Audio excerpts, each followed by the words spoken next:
My game had some problems. Or I should say my prototype. It's barely a game. There's only a few things you can do, and oftentimes the game won't even let you do those things. But I'm at a point where I want people to try it, to test it and play it, but it's barely playable. So what does a prototype need in order to be tested, to be playable? If you want people to enjoy play testing your game, it has to have some semblance of fun and structure, even if that structure is flimsy under the surface. There were 3 areas that my prototype needed improvement, in my eyes at least, before I would call it a game and let others try it. What you're about to see, all these updates, amount to about a month of work, give or take, since my last devlog. I probably could have tested my game without fixing these things first, and I do recommend testing your game as early as possible, but just these couple of things were holding me back from sharing it, and it took a little bit longer than I expected. The first area that my game was severely lacking is UI, user interface. UI is important to every game. It's literally how the player interacts with the game. It gives valuable information that the player uses to make decisions. Oh, my health is low. Maybe I shouldn't take on this horde of monsters. My game is a simulation, a genre that typically has more user interface than many other games. Games like SimCity or The Sims have a wealth of information in their UI that allow the player to understand what's happening and what to do next. Since my game is an evolution and ecosystem simulator, players should be able to find information about each fish related to their evolution and the ecosystem as a whole, and the UI should make it easy for players to do so. My first problem was that the fish were swimming out of bounds of a fixed camera. I want players to be able to see the fish at all times, which is why they were originally constrained to only swim within an area in front of the camera. But for a more realistic and immersive experience, I thought that the natural boundaries of the pond should be the constraints. So I removed the invisible barriers and let the fish swim freely.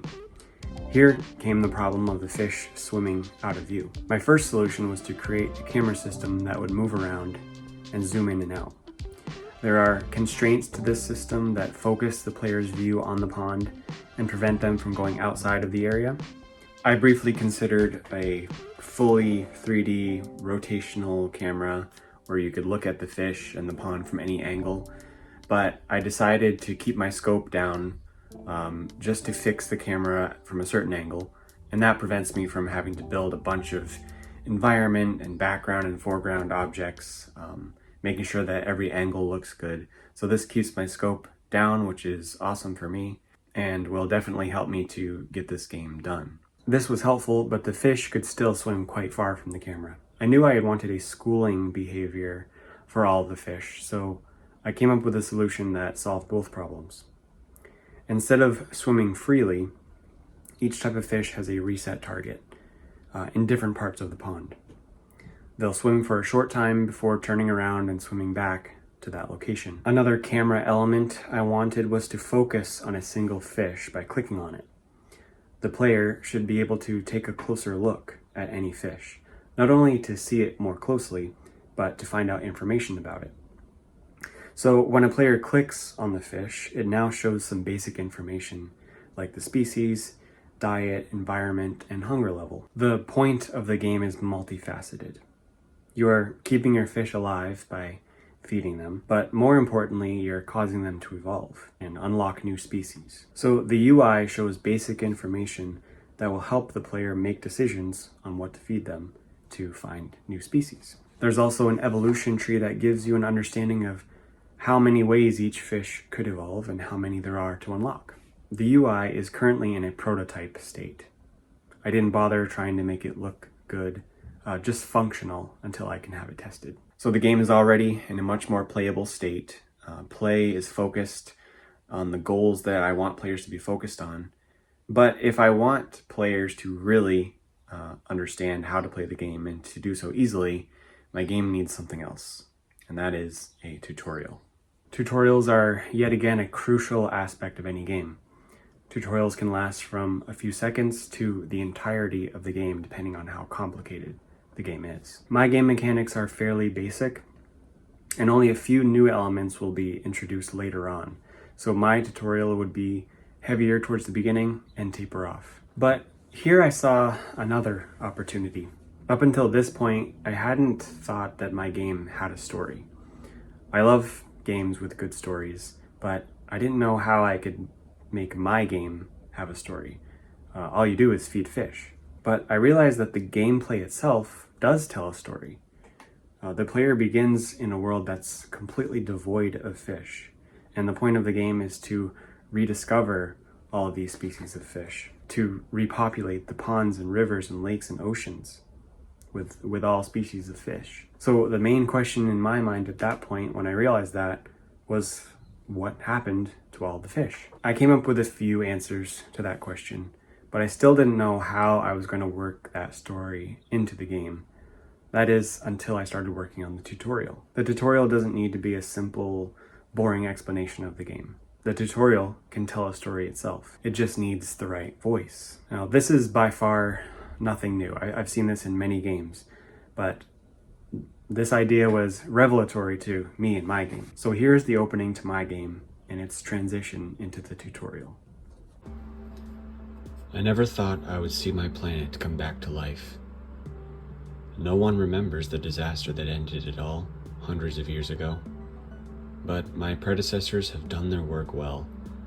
The planet sprouts with grass, tree, and fern once again.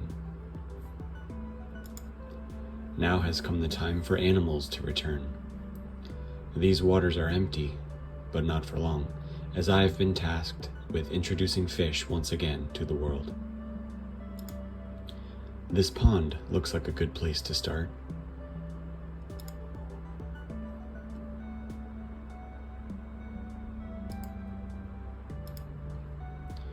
We only managed to save this one species of minnow.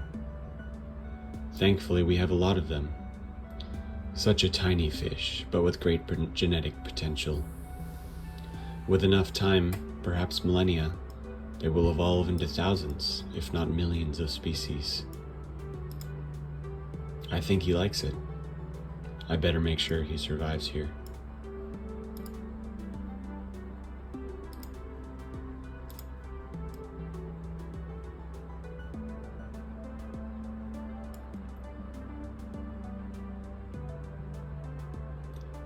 He's hungry. Being frozen for a few hundred years will do that to you. I'll give him some more.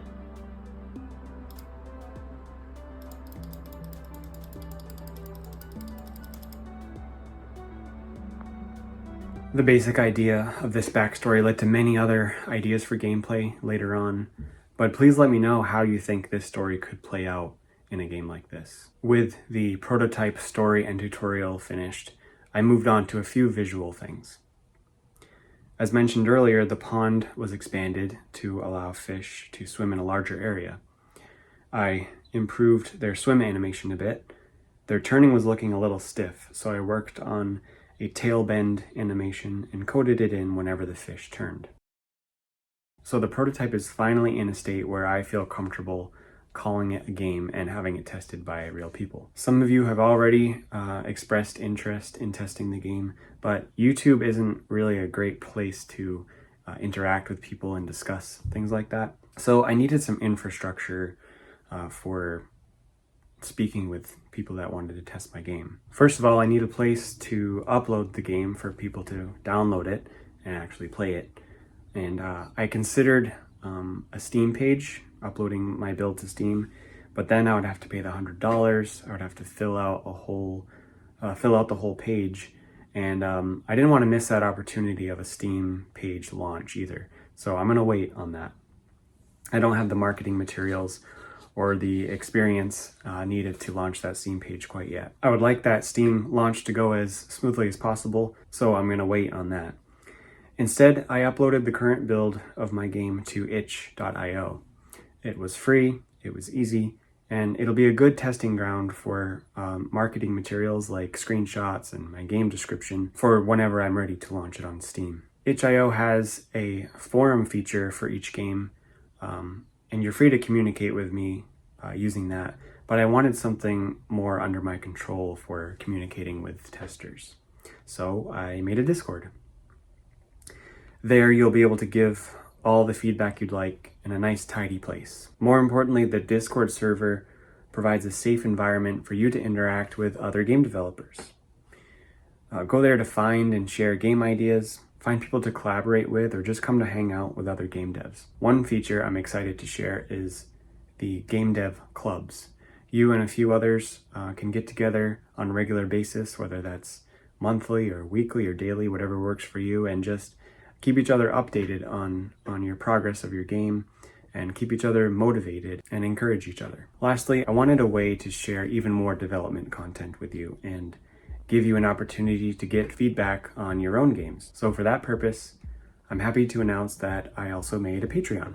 I'll say right off the bat that you do not have to become a patron to join my Discord or to play my silly little prototype. I'm not going to make you pay for those. But Patreon membership will provide you with access to later versions of the game after we get past this first testing phase, along with more in-depth development updates along the way.